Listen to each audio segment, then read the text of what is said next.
Hello, Farhan. Thank you very much for taking the time to make this video response, to which I am responding.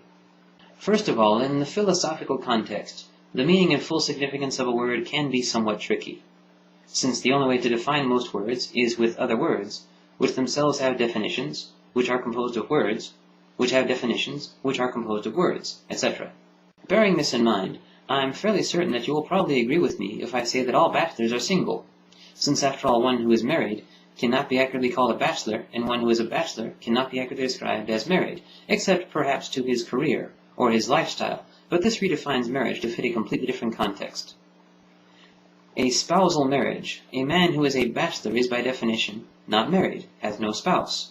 A man who is married is by definition not a bachelor. So although clear understanding can be tricky, it is possible. I feel before I continue that I should make one key recognition, that believe can itself be a somewhat confusing term, at least in English. So let me give it some clarification. There is descriptive belief, and there is prescriptive belief. When someone says something along the lines of, I believe that the world rests on the back of a giant turtle, which rests on the back of another giant turtle, and it is turtles all the way down, this is descriptive. On the other hand, when someone says, I believe that the Vatican is tacky, or I believe that George Clooney is a terrible actor, this is prescriptive. Pommes frites have salt, descriptive. Pommes frites have too much salt, prescriptive. Clearly, in this case, you and I are talking about descriptive belief. Well, what we're talking about here is existence, not morality. What is, not how it ought to be. Consider for a moment, if you will, dragons.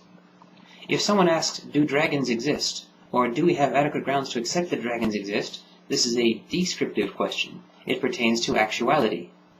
If, on the other hand, the question is raised, are dragons evil? This is prescriptive. Surely you can see how the question about whether dragons are evil depends on the assumption of their existence, and therefore if they do not actually exist, then whether they are evil or not is an irrelevant question. So clearly what I'm talking about in the original train of thought is the difference between descriptive belief and knowledge. Now getting back to the original subject, do you believe with a firm conviction that the first pillar embodies actuality, or do you know that it does? If you're going to say that you know it, then this begs the question of how. How is a thing known? It seems that you employ two different senses of the word God in your video, two conflicting senses. At one point you were talking about a God as in something one's life revolves around. At another point you were talking about an intelligent being who created and is guiding the universe. You also seem to blur the difference between the act of accepting the existence of the being in question and the act of worshipping that being. The first pillar of Islam states, there is no God but God and Muhammad is his prophet. What I interpret this to mean is that no other gods exist. Do I have this right?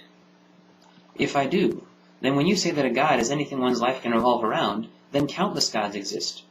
If it is possible to interpret wealth as a God, as you have done here, then by invoking the first pillar you make the suggestion that wealth does not exist, which I sincerely doubt is a suggestion you intended to make.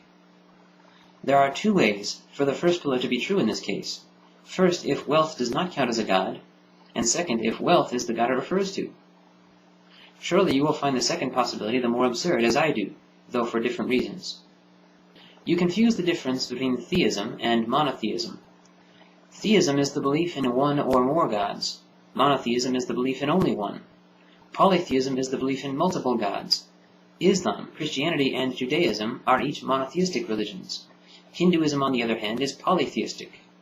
In the video I was originally responding to, Dr. Phillips purported to demonstrate how the existence of a God, as in an intelligence which created and governs over the universe, can be demonstrated and known, and therefore is not accepted on faith or conviction. I posted my somewhat protracted series of responses to illustrate the problems with his reasoning, and why the average atheist would not find it convincing. Now in the context of his presentation, God clearly refers to an intelligent being who created and guides the events of the universe. This is what the term refers to when he uses it here, and so it was also the meaning I was using in expressing my disagreement. Atheism, though, is not the belief that no gods exist, as you describe it. Consider for a moment the word philatelist. A philatelist is someone who collects stamps. I, however, am an aphilatelist. I am someone who does not collect stamps. Now, as an aphilatelist, I am not someone who uncollects stamps, nor am I someone who collects non-stamps. The absence of a hobby is not a hobby. Aphilatalism is the absence of philatalism. Asymmetry is the absence of symmetry. Atheism is the absence of theism, the absence of belief in one or more gods. The prefix a means absence. I am an atheist not because I believe that no gods exist, but because I do not believe that any gods do, just as I do not believe that any dragons exist.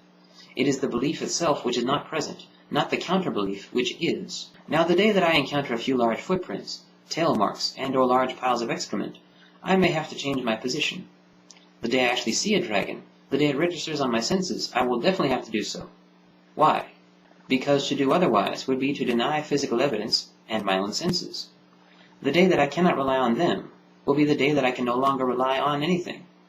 Seeing a dragon will lead me to believe that dragons exist. Belief, however, is not knowledge. Seeing is believing. Perceiving with one's senses is believing, at least descriptively. So is the act of extrapolating from what registers on one's senses.